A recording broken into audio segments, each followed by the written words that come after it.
Well, I'm Robert Frager. I began my martial arts training in 1957 with judo, and I trained, among other teachers, with um, the senior American training at the Kodokan in Japan back during the occupation, even. I later added training in Kempo Karate with Ed Parker. And then in 1964, I went to Hawaii, studied Japanese language, and I was introduced to Aikido. So I began my Aikido training in 1964. In the summer of 65, I guess, I went to Japan to study language, and I studied at Keio University, and I started a routine in which I trained every day in Aikido. And for the 2 years I spent in Tokyo, I trained 7 days a week, intensely, for an average of one class a day. I returned to the United States in 66, worked with Kanai Sensei, who came slightly after I did. We taught and basically developed what became the Cambridge Aikido Dojo. And then I went back to Japan for doing postdoctoral research in Japanese social behavior. And again, training 7 days a week. I was very lucky to have been there while O-Sensei was alive, both trips, and to have developed a personal relationship with him. I'll tell you one interesting story. O-Sensei had a very wonderful sense of humor, and after I returned back to Japan, O-Sensei every once in a while would be out in the dojo talking about Aikido, and then he would say, Bob over there is one of my deshi, one of my students, disciples, and do you know he has a PhD in psychology from Harvard? Because everybody knew about Harvard, because it was the time just after Kennedy had been assassinated. And then he threw his uke twice as far as he normally did, halfway across the dojo, and turned, and his eyes was sort of shining. And he said, Bob, be sure you teach the real psychology. And it was certainly clear to me, if not everybody else, that there was one person in the dojo who knew the real psychology, and he didn't have a PhD from Harvard. So that was O-Sensei's sense of humor. I dearly loved him. And after I returned to the States, another 6 months of training in Japan, I ended up teaching in Berkeley, starting an Aikido dojo there, teaching for 6 years at UC Santa Cruz, building an Aikido dojo there. And then I founded the Sophia University, and we've had Aikido classes there, which most of the students have studied Aikido with me. And here I am today teaching Aikido through Zoom, along with everybody else, since nobody, I think, is holding classes anywhere. So that's a very quick history, and you can probably look it up somewhere. So thank all of you who are there with your eyes half closed at 2 o'clock in the morning. Arigatou gozaimasu. Let's move on to talking about another aspect of the floating bridge, which is heaven and earth and horizontal and vertical. So take it away, Portland. They're running the PowerPoint. I do love this picture. I think I showed it last week. This may very well have been shot during the Aikido Matsuri where that I took falls for O-Sensei. But it doesn't take too much imagination for me to see that connection between heaven and earth when I see O-Sensei in that pose. He's grounded, and yet there's something about his eyes and his straight back that he really is, as the Chinese would say, he really is a pillar that links heaven and earth. And I remember he adopted a brilliant young kendo master named, I think it's Nakakura, who reported seeing him for the first time at a martial arts gathering. And he said here was possibly the oldest teacher sitting in the room, and he said, this must be Ueshiba Morihei. This must be O-Sensei. No one else could sit like that with no ski, no opening at all. And if you could, I can't imagine grabbing at him or striking at him without getting dumped on my ass. So in a sense, he was the embodiment of Aikido. And I really believe, as many of the old Aikido has said, there's only been one Aikido master in the history of our art, and you're looking at him here, and all the rest of us are trying to figure out what he knew. Next slide. This is shot at the old Hambu Dojo. In fact, it may have been 2 different times. Either that or the grainy photo on the right is just simply not taken as clearly. What people don't know is every time Sensei would teach Aikido, demonstrate Aikido, or talk about it, he would take a moment and chant, and he would perform, among other movements, he would perform this wonderful spiral, which you can see on the left, in which he's taking what's a long staff or even almost a spear, and he's spiraling it, and then the picture on the right shows him, in a sense, extending up to heaven. And that is recreating the beginning of creation that I mentioned last week. This is what Izanagi and Izanami took a spear and spiraled and stirred the sort of unformed stuff of heaven. It coagulated into drops of seawater, and if I was Freudian, I would do some sort of a silly Freudian analysis, but I'm not. And those drops came down and began the first physical creation, which was the island of Onogoro. So that's the beginning of Aikido. What happens is when Pranin or other people made videos, they cut these parts out, because they wanted to see waza. They wanted Sensei to do something, without realizing that this may have been the most important thing he did. And if we could capture all the different versions of his, in a sense, Shinto warm-ups, for lack of a better term, maybe we would learn something important. Next slide. So there are several pictures we have in which Sensei is really demonstrating this amazing ability of his to be grounded. Look at the picture on the left. His knees are bent, he's grounded in the earth, he's settled in his hara, and yet his hands are raised directly above his fingers, pointing to heaven. He didn't do what so many of us do, which is you raise your arm and the shoulder goes up too, and you lose center. He clearly has not lost his center at all. So there's this amazing ability to be connected to heaven and rooted in the earth at the same time. And then the second picture, in a way, shows it even more clearly. He's extending upward with the fan, bamboo and paper, and holding his hara, showing the importance of maintaining your hara and extending to heaven. So, as he said, you have to be standing on the floating bridge to do Aikido. Another take on that is you have to be rooted in the earth, settled in your hara, and connected to heaven as you do Aikido. No wonder none of us get it. It's difficult. Next slide. I love this picture, and I will talk next week or the week after just about hara and what it means.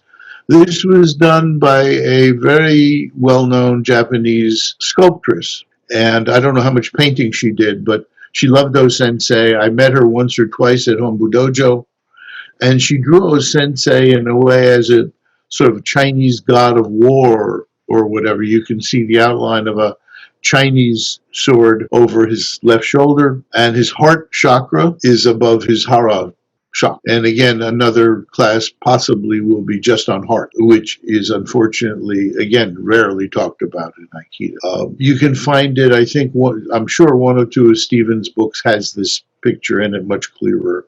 This is the best I could do. Thank you to the internet. Next. And if we're talking about heaven and earth and horizontal and vertical, this was one of Sensei's favorite diagrams. It's a very powerful, simple diagram. You can find it in other mystical traditions, but in a sense, our center is where the crossed lines meet. And in a way, it's a graphic symbol of being centered and yet being both the circumference and the center of this diagram. Next, and I'll show you Sensei doing this in a minute. So this is an interesting quote. We need misogi of both body and spirit. We need to remake the spirit. This naturally gives birth to divine techniques in both the vertical and horizontal dimensions. So here again is Sensei explicitly referring to vertical and horizontal. I mentioned last week that at one point he said to me, and I really haven't seen this elsewhere, I'm sure he said it to other people, but what he said is Aikido is an art of spiritual development. It's an art it's a spiritual discipline, and the physical discipline of Aikido is simply for the health of the body. Next. Again, I'll probably go into this more, but this whole idea of the vertical is critical in having a straight back and having a healthy spine, in a way that fountain of water is a wonderful example of the quality of the spine in which, in a sense, it's alive. It's like flowing water. It's not, it's hopefully not with the discs fused, but it's flexible. It's not static. It's in a constant state of change. And to the extent that your body is like that, you can move in an easy and balanced way. We need to talk about that more in our training. We need to teach it as teachers. And I really like the notion that your spine is an event. It's not a pile of bones. It's not static. It's not a thing. I've been very influenced both by F.M. Alexander and also Moshe Feldenkrais, both of whom talked a great deal about the importance of this quality of the spine and the neck. Next slide. And this is from an Alexander teacher. And Alexander had a little affirmation, which is let the neck be free, to let the head go forward and up, to let the back wide. And what he found is so many people raise the chin to try to do something, which then immobilizes the whole system. Whereas if you get up with the top of the head leading as though you had a string attached, and this comes from the Chinese classics also, not in the middle, but like 2/3 of the way to the back. And as that goes forward, in a way, it pulls the spine along with it not a straight line, but in a living, effective way. Next slide. And this is the famous picture that's the tail of my cat, whose spine is in pretty good shape. So the notion is the head seems to float upward almost like a balloon. The eyes are soft. The hands and heart are connected, and your fingers are live, heart open, and there's a real connection with having your arms open, your shoulder relaxed, your chest soft, and your heart open. And then finally, your feet are alive, your toes are alive, you're grounded, and that's connected to your hara. So Da Vinci wasn't so stupid after all. Not that I ever thought he was. Tail coming back. No, she managed to avoid that. Next slide. Okay. This is what you've been waiting for, more pictures of Sensei. This is, I think, two marvelous examples of extension and center. Look how much fun Sensei is having in both pictures. I hadn't thought about that when I originally chose these. And he's really extending, but he's not getting out of center.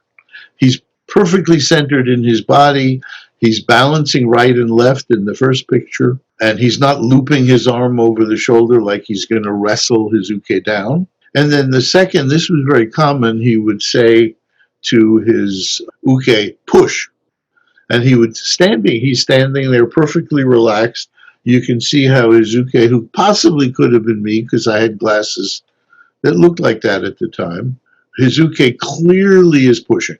And not only you couldn't move him, but he didn't resist. He stayed soft, so that it's almost as though you're trying to push a pillow and you're hypnotized to believe that you have no energy at all. So pushing against the pillow does nothing, but the pillow doesn't need to resist. It's exactly the feeling I had with Sensei. Next slide. Triangle, circle, and square are certainly worth a whole lecture. God knows how long the virus is going, but I think we may have enough material to go on for a while. And Sensei wrote different things about triangle, circle, and square. For the very first time, years later, when I went to Shingu to train with Hikizuchi Sensei, in 1974. And Hikizuchi Sensei pointed out that Sensei, who loved natural metaphors, talked about triangle, circle, square as the matsu pine, bamboo, and a plum. And some of you are aware there's a brand of sake, I think, since I don't drink, I don't care. But the triangle is a pine needle, in a sense, is a triangle with a very tight base and really is mostly a shaft, like a spear would have with a point at the end. It's focused. The circle is bamboo, which is highly flexible, and the square is the plum, which is not a perfect square. It's what you find in nature, which is 5 blossoms tightly clustered. And so what Sensei wrote is the triangle is generation of energy, initiative, and as a physical posture, it's the most stable. And of course, this is Hammi position for us with one left or right foot forward. The circle is unification, perfection. It's the source of unlimited techniques as you redirect an attack. And the square is being solid. Sensei said applied control, and virtually all pins really are in the form of square, as well as many other techniques, which we'll take a look at in a minute. Next, triangle. Clearly, Sensei is focused on triangle. I love the way his fingers are alive and slightly spread, the way his left hand extending down is balancing his right hand extending forward and up. These, I think, are from the Noma Dojo series of pictures. They took something like 500 pictures of Sensei back in early 50s or late 40s, somewhere around there. So you can look it up. And clearly there's tremendous power. And Sensei would hold a position like that just so that we could feel what he was doing, because otherwise it was over too quickly. So there you've got both triangle, but it's also grounded. I mean, again, his fingers are pointed to heaven in his right hand, and his fingers in his left hand are clearly pointed to earth. Shoulders relaxed. Next slide. So, square. Again, most people don't realize how much square there is in Aikido. Look at Sensei throwing on the left. Look at him doing what looks like Sankyo takedown. Again, balanced, square. And Ikkyo. Again, his body is, in each case, is extraordinarily symmetrical. The picture on the left, of course, is very much like the famous statue of Sensei in Tanabe, where he's got both hands extended, larger than life. It's there when you get out of the railway station, which is how most of us got to Tanabe. Next slide. Triangle. Again, this may have been taken in the Hawaii dojo where I started Aikido. I think it was. I think that's the front. The entrance is on the wall in back of Sensei. And notice he's using triangle to get off the line of the attack. He's extremely focused. I'm not sure if that's a bokken or a live blade. He usually didn't use a live blade, but this was the formal opening of Hawaii Hombu Dojo, and he might or might not have chosen to work against the live blade. And at the same time, he's not out of balance. He's extraordinarily well balanced, even though he's moved to a very, very focused and extreme triangle sort of Hammi. You can tell his partner's moving hard. That may have been Tamura Sensei, I'm not sure. Next slide. This is a nice picture. This is from the work of F.M. Alexander, who is a brilliant teacher of body posture and body movement. I worked with that system for a number of years. It's interesting that they certainly got the circle and square, not the triangle. And you can tell there's balance and power in the way that this figure is moving. I found it a very effective system. Next slide. And look at Sensei. In a sense, it looks to me like he's doing the same thing as the earlier slide. He's just walking. He's not wasting energy on thinking much about his partner. He's extending, but he's really in balance, and his focus is moving forward. And notice his irimi nage is not a wrestling move. His arm is not looped around his partner's neck. It's a sword cut, Yokomenuchi sword cut. But you very rarely, hardly ever see Sensei do the classical version of a Riminage where the arm goes around the neck. I think that came from the judo guys. Go back one slide and look at the Alexander figure, and there's this quality of movement without rushing, but there's clear focus, there's clear directionality to the movement, and then look at Sensei next. For whatever reason, they seem similar to me. To make that work is extraordinary, because if you don't put real ki into your right hand, they'll just ignore you. But if you put too much, you destroy your posture.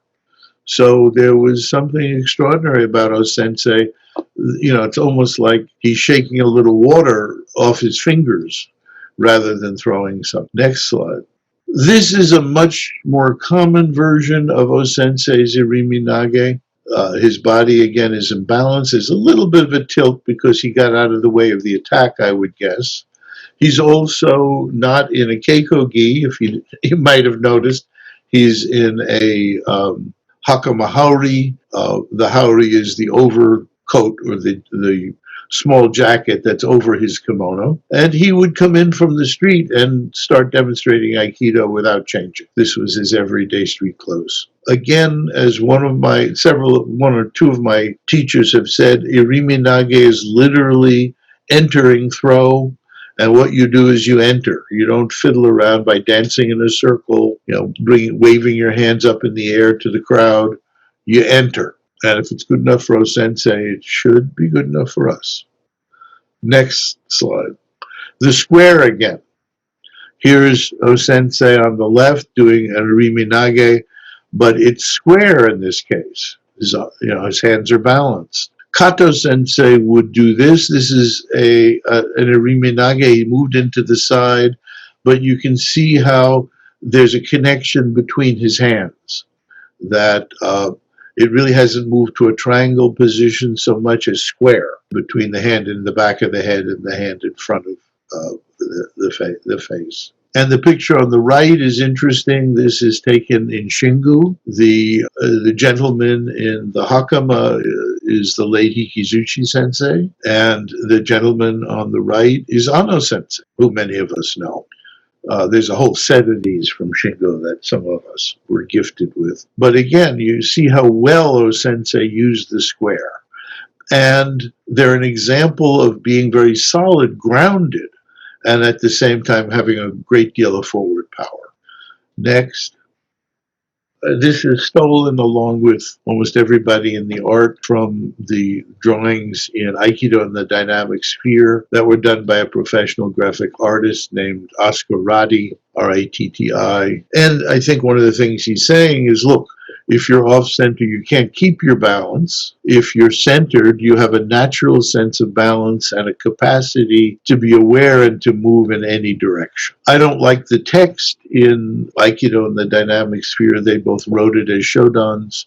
I don't think they ever trained in Japan. But Ratti was a brilliant illustrator, and his pictures are really worth the price of the book, especially because you can get it cheap nowadays, I would hope. Next slide. You may recognize the gentleman on the left, and isn't it interesting how Eddie's back and Sensei's back are similar? They're both natural and straight, and how Sensei has, in a sense, extended, taken his partner's balance, but he's really perfectly balanced himself. I like the contrast between, Eddie's verticalness and his centeredness, and Uke doing a lovely circular move. So you get both square in a way and circle for the same money, and that was taken in the Portland Dojo. So thank you, Eddie. Next slide. One of the things I may do is teach Shinko-kyu. I know I demonstrate it. I demonstrate it often, but it's worth almost a whole class on it because nobody gets it. Again, everybody does it wrong. It's not even translated properly. That's Funakogi Undo, which is called the rowing exercise. And I hate to tell you, but Japanese used a scull that is a single oar that you use both hands, and you're facing the side of the boat and you're sculling just like a Venetian gondola. So it's a very different quality to the movement than if you're moving two separate oars, because being on one oar keeps that balance. And here's where a sensei has reached out and has opened his hands, and the second part of the movement is to grasp as you draw in. It's taken in Hombu Dojo, and again, it's an example of training with square. Next slide. And here is, it looks like O-sensei is doing the first part of the movement where he's extending forward with fists. So you extend forward with your fists closed, and then you draw in by opening your hands and drawing into yourself. So the first half is a yang movement, the second hand is a yin movement. I just reversed the images just because I did. It's wonderful that he did these with the top off so you can actually see his shoulders, his arms, and his body more clearly. Next slide. I think this is a wonderful quote. Martial arts must change constantly. Budo develops in an evolutionary manner. And just like everything moves, the heavenly bodies move. And O-sensei said, the first stage of my Budo has come to an end. I don't know when he wrote this, and serves as the stepping stone for the second stage. So, you know, the people who say, oh, let's look at O-sensei's pictures from 1935, that was the real Aikido, completely miss the point. If you want to do Aikido like as O-sensei did in 1935, you're missing the fact that he evolved for the next 50 years, or 40 years. His Aikido evolved, and our Aikido should continue to evolve just like anything else. I remember some famous psychoanalyst said, someone was talking about doing therapy just like Freud, and he said, my God, I don't do therapy like Freud at all. It was over 50 years ago. You know, if it hadn't evolved, I'd be embarrassed. And I think we should say the same about Aikido. Next.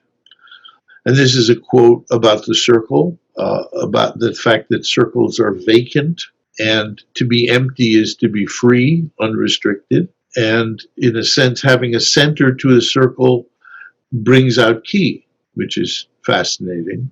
Jung said that the self with a capital S is both the center and the circumference of a circle at the same time. So, and the self is spirit. The self is called in many religious traditions either Buddha nature or soul, and we should really think about the notion of self, since O-sensei meant Aikido to be a spiritual art. The last part of the quote, the circles have everything at their command, exactly what Jung said. He said, if I was fully in touch with myself, with my center, I would know everything. I would understand everything in the universe. Okay, next. And this was O-sensei teaching, which he didn't do a great deal of, but notice how he's showing the square and the circle with a center, and how important that center is. And as I looked at it and was preparing for this evening, I mean, since Stevens very freely translated Aikido as the art of peace, which is not literal at all, I would say Aikido is the art of finding your true center or your true self. You could choose either one. I think, is that the last slide, Eddie? Thank you for taking my question. Bob Kornman, at the beginning you mentioned Takeda Sensei being a great martial artist, fierce, ferocious, and so forth. And Deguchi, of course, being on the spiritual side. And I'm wondering if this relates to your discussion last week about the floating bridge of heaven and both sides of the bridge, one spiritual, one physical. Well, this is a common misinterpretation, by the way, of the bridge. Floating bridge means it doesn't have ends. It's floating. So it's literally floating between heaven and earth. Um, it's a very popular term in some mystical traditions, certainly in my own tradition of Sufism. It's a border or a liman.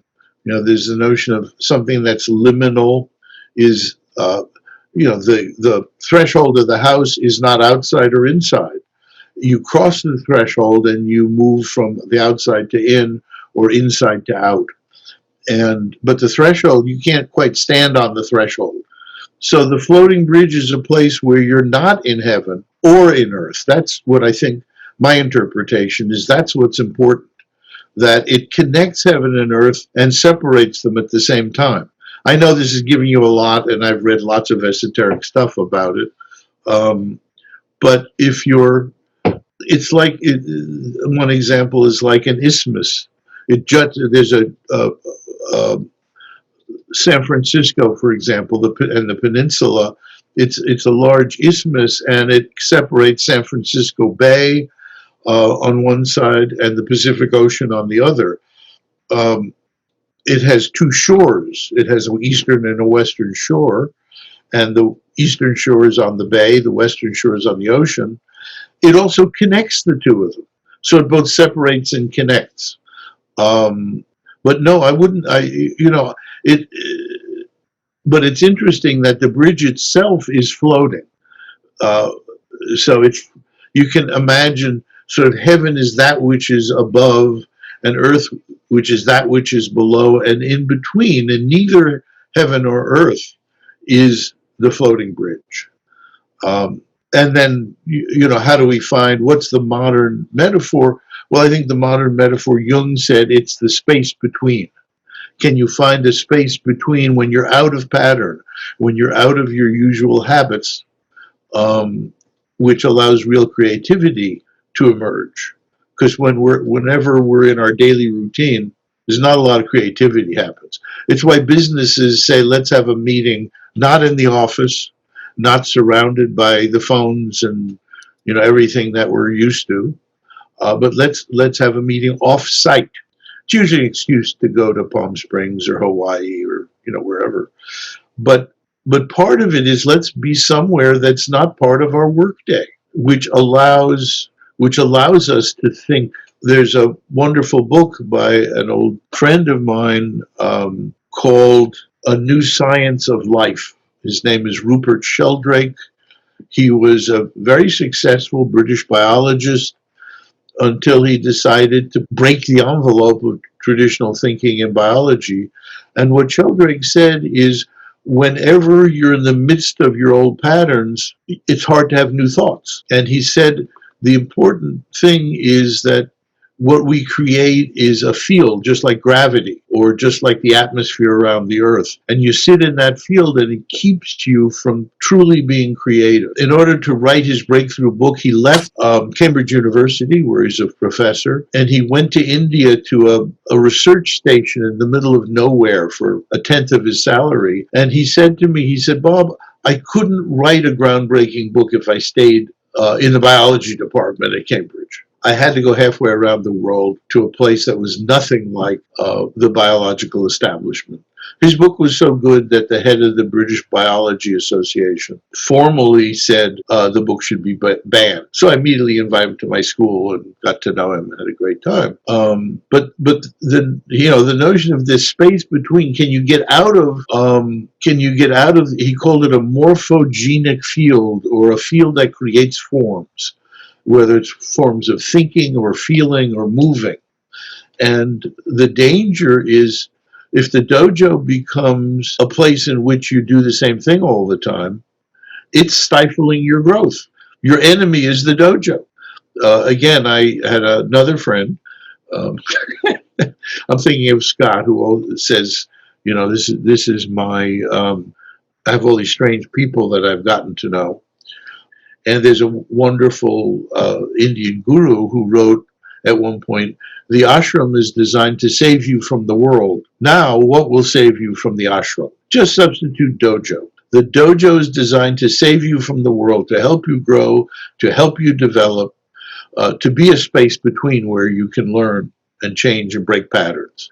But what will save you from the dojo? All the expectations, all the ways of doing things that are right, especially when you have a sensei who could break your arm and tells you what's right. And there are some who are horrible at stopping thinking. So the idea, can we have dojos in which people can grow, which means can there be chaos? You know, can there be the floating bridge is sort of a place of chaos because you're not standing on earth and you're not in heaven either. Sorry, that was a long answer, Bob.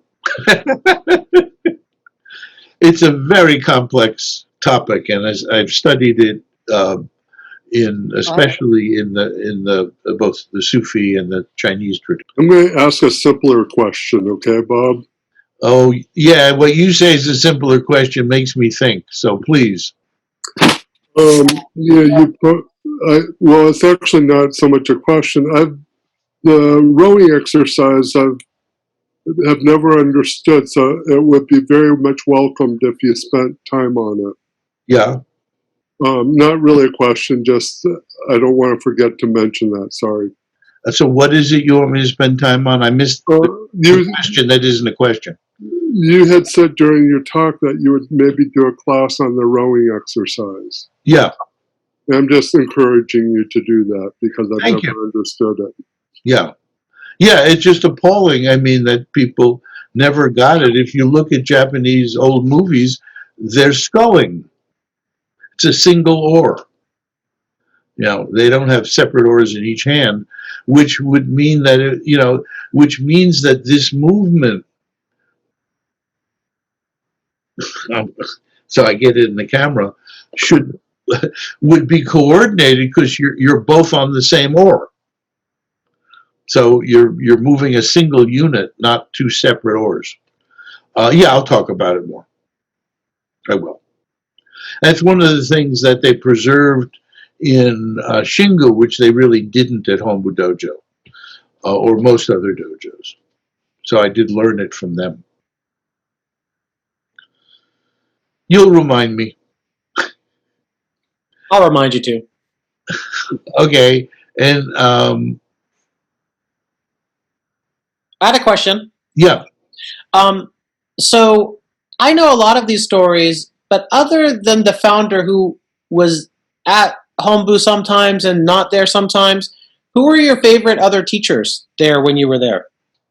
It changed over the years.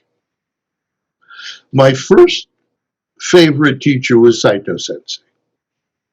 Saito Sensei loved to teach, and he would run over and teach beginners and let the advanced students. He figured they knew enough to do their own training, so he didn't have to, even though it would have been more interesting for him.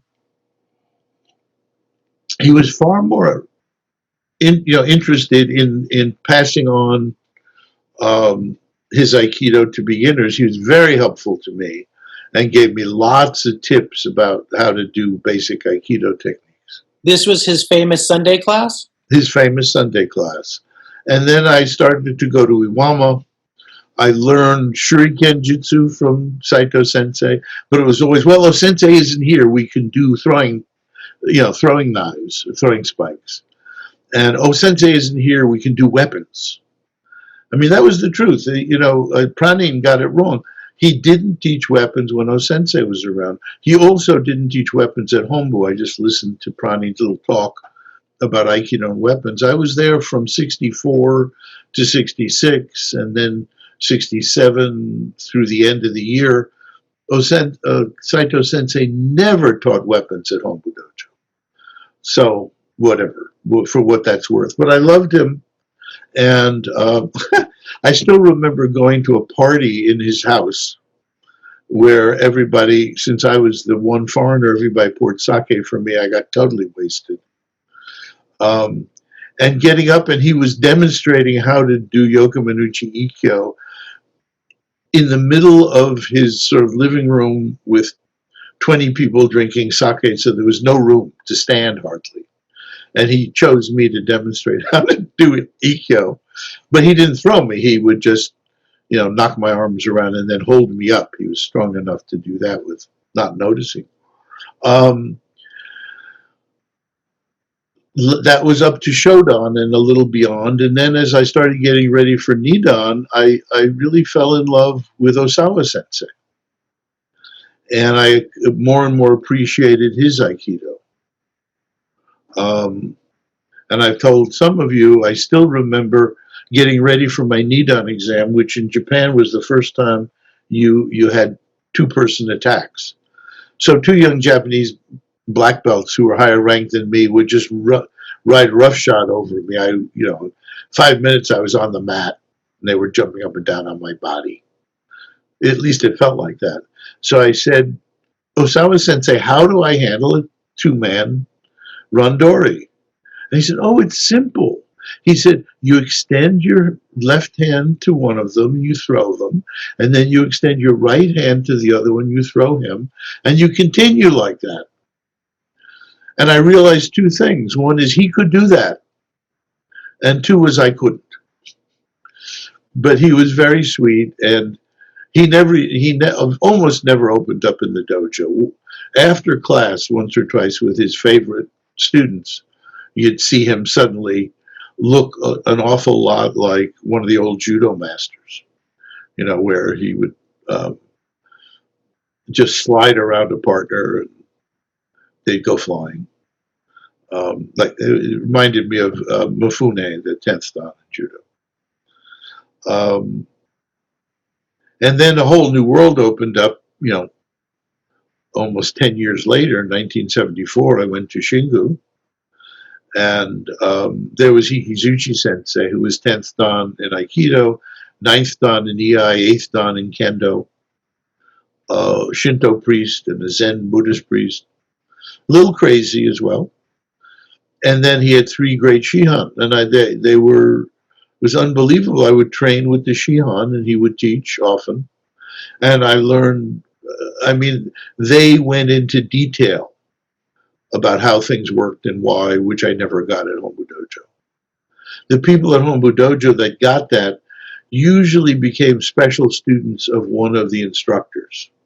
And you can read those stories. Gleason writes about being Yamaguchi's student and going to his dojo. And, there you got special personal instruction. Just studying in the main classes didn't get, in a way, below the surface.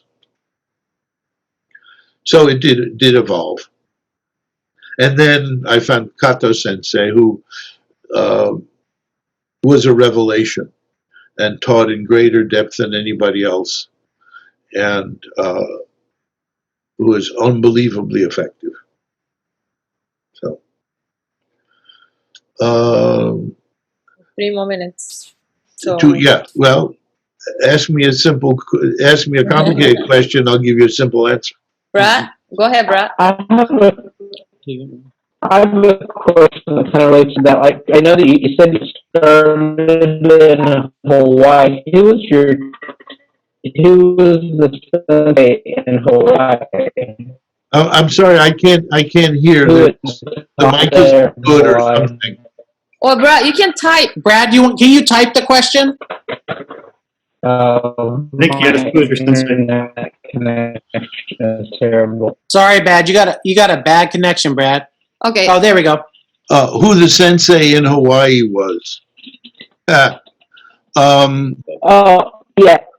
Well, my main sensei was Yano Sensei, who was a very sweet Japanese Hawaiian man.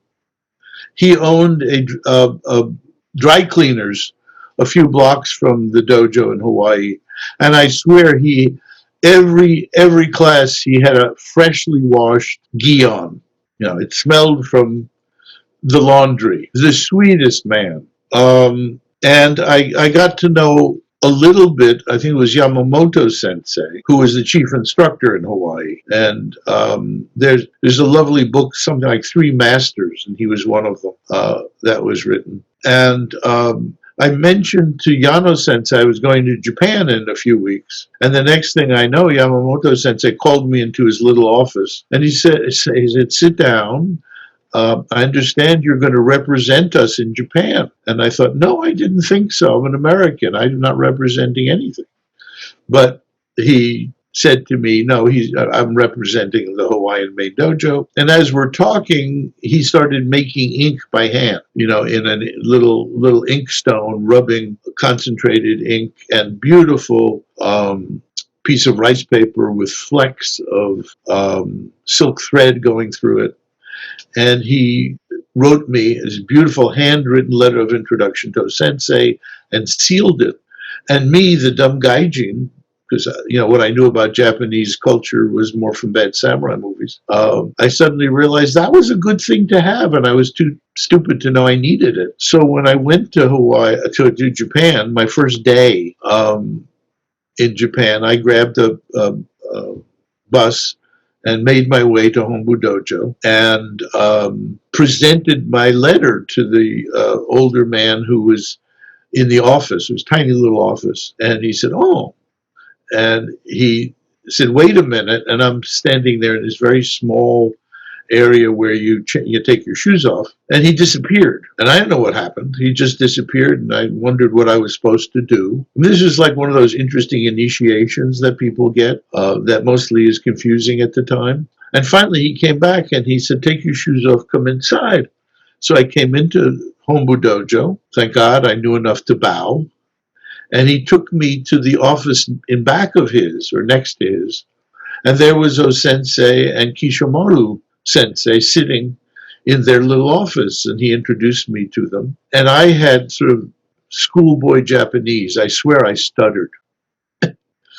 I'm so honored, O-sensei. I was so inspired by your picture. And after a sort of stilted conversation, Kishomaru sensei sort of took pity on me. He said, "Oh, you have your gi?" "Yes, yes, in my bag." "Well, 3:00 class is coming. I'll take you, go change and I'll take you into the class." So that got O-sensei off the hook of having to talk to an uncultured foreigner who barely spoke Japanese. But that was a great gift from Yamamoto sensei. He had been, I was told, a great judo competitor and judo sensei, and trained the best judoka on the islands. And then O-sensei, he came to see O-sensei, and O-sensei played with him on the mat, and at one point just leaned back against him. Now, this is a great judoka who did lots of mat work, and O-sensei just leaned his back against him, didn't touch him with his hands, and he couldn't move. He couldn't get up, and he decided to study Aikido at that point. So, but those were the two teachers I most remember from Hawaii. There were others, but there was a beginner's class. That's the only one I took for a couple of months. I learned just enough to really be in trouble when I got to Tokyo. So thank you all. It's wonderful to be here with you. And next week, we'll do whatever we'll do next week.